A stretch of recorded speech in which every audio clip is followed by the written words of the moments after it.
ایک سال تراویح سنایا، پھر آپ کہیں نہ کہیں نعوذ باللہ من ذالک اس قرآن پاک سے آپ کو بوریت محسوس ہوئی، اللہ نہ کرے پھر آپ نے اس کلام کو پڑھنا چھوڑ دیا، پھر آپ دنیا کے کاروبار میں لگ گئے۔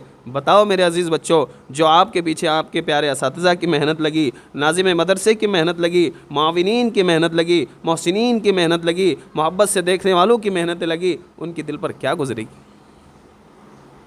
تو اس لیے عزم ارادہ یہ کرنا ہے کہ ہم جب قرآن کو یاد کریں گے تو پھر موت تک اس کو نہیں بھولیں گے۔ ہاں، چاہے ہم کس حال میں ہو، چاہے ہم بھوک سے مر رہے ہو، اللہ تعالیٰ کا وعدہ ہے کہ جس کے سینے میں قرآن ہے موت تک کبھی اس کو فاقہ نہیں آئے گا۔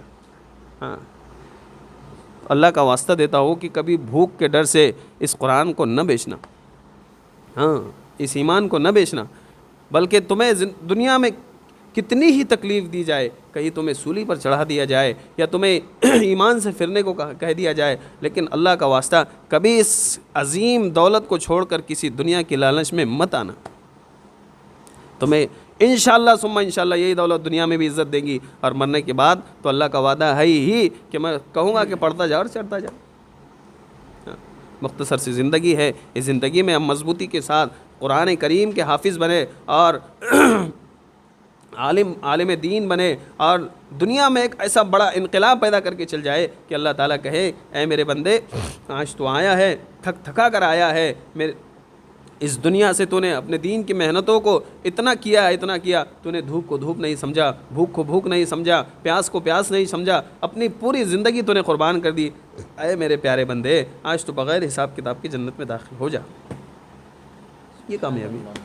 ہاں، انشاءاللہ تعالیٰ ارادہ کرتے، ہمارے پاس وقت بہت کم ہے، آپ کی چھٹیاں شاید اب لگنے والی ہے، تو اپنے گھر پر ایسے ماحول میں رہیے جیسے 24 گھنٹے کی زندگی ہماری مدرسے کی زندگی رہتی ہے۔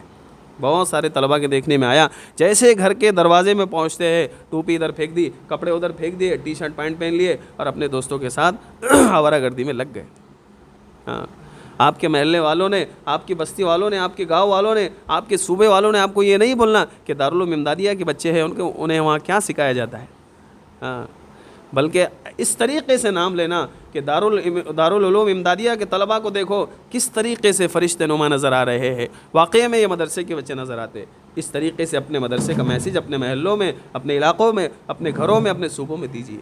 ہاں، جس طریقے سے آج یہاں آپ بیٹھے ہیں صاف ستھرے، اسی طریقے سے چھٹیوں میں اپنے گھر کے ماحول کو، وہاں کی زندگی کو گزاریے۔ صبح فجر کی نماز کے لیے اٹھ جائیے، ظہر کی نماز کے لیے چلے جائیے، عصر پڑھیے، مغرب پڑھیے، عشاء پڑھیے، پانچوں نمازیں ایسی پڑھیے جس طریقے سے آپ مدرسے میں پڑھتے ہیں۔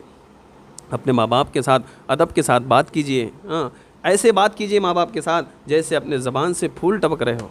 واقعی تمہارے ماں باپ کو یہ خوشی محسوس ہو کہ میں نے اپنے جگر کے ٹکڑے کو اتنے 2000 کلومیٹر دور بھیجا ہے، واقعی میں میرا بچہ آج مجھے کہیں نہ کہیں کامیاب ہوتا نظر آ رہا ہے۔ ہاں، تو ماں باپ کے دل کو سکون اور راحت پہنچائیے، اور پھر جیسی چھٹیاں ہماری ختم ہو جائے ماشاءاللہ ہم اپنی تاریخ سے پہلے اپنے مدرسے کے لیے نکل جائیے۔ ہاں، ایسا نہ کرنا پڑے کہ ناظم صاحب آپ کے لیے پریشان ہو، اساتذہ آپ کے لیے پریشان ہو، فون کر رہے ہو کہ بھائی آئیے تو آپ تاخیر کر رہے ہو۔ ہاں، تو اس طریقے سے یہ مدارس کے اصول نہیں ہوا کرتے میرے عزیز بچوں۔ جتنے استاد آپ سے خوش رہیں گے، جتنے استاد آپ سے خوش رہیں گے، میں تو یہ کہتا ہوں کہ جو بچہ 6 سال میں حافظ بننے والا ہے، استاد محترم کی دلی دعاؤں کی وجہ سے وہ بچہ 2 سال میں حافظ بن کر نکل جائے گا۔ استاذ کو ناراض مت کیجیے، استاد کا ادب، قرآن کا ادب، جس چیز پر قرآن رکھتے ہیں اس کا ادب، مدرسے کے ہر چیز کا ادب کیجیے۔ جتنا آپ تعلیم حاصل کرنے کی چیزوں سے ادب کریں گے انشاءاللہ تعالیٰ آپ کو اتنے جلدی علم حاصل ہو جائے گا۔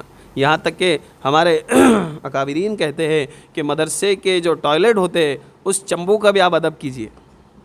ہاں، نہیں ہے کہ ضرورت پوری ہو گئی تو اس کو آپ نے پھینک دیا یا اس بھانڈے کو آپ نے خراب کر دیا اور باہر نکل گئے، یہ بھی آپ کے خلاف ادب میں سے، یہ آپ کے علم میں رکاوٹ بنیں گے بے ادبی۔ ہاں، وہ تو بہت گھٹیا چیز ہے، اس کا ادب کرنا ہے۔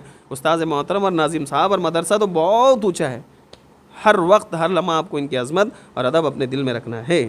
میرے عزیز بچوں، وقت اس بات کی اجازت نہیں دیتا کہ آپ سے تفصیلی گفتگو کی جائے، ورنہ بہت ساری باتیں تھیں جو ہمارے ذہن میں آ رہی۔ انشاءاللہ تعالیٰ اللہ تعالیٰ جب بھی ہم کو موقع عنایت فرمائے گا انشاءاللہ تعالیٰ اس پر ایک لمبی گفتگو ہوگی۔ اللہ تعالیٰ مجھے اور آپ کو خوب ان باتوں پر، کہی سنی باتوں پر اعمال صالحہ اخلاق حسنہ کی توفیق دے۔ اللہ رب العزت آپ کے اساتذہ کرام کی انتھک محنتوں کو قبول فرمائے، دنیا و آخرت میں اجر عظیم عطا فرمائے۔ اللہ تعالیٰ اس مدرسے کو دن دوگنی رات چوگنی ترقی عطا فرمائے۔ حضرت ناظم صاحب کی طبیعت میں اللہ تعالیٰ تازگی عطا فرمائے، صحت تندرستی عطا فرمائے، عمر میں برکت عطا فرمائے، ان کے حوصلوں کو بلند فرمائے۔ اللہ تعالیٰ سے دعا ہے کہ اللہ تعالیٰ ہمیں خوب عمل کی توفیق دے۔ وآخر دعوانا الحمدللہ رب العالمین۔ السلام علیکم۔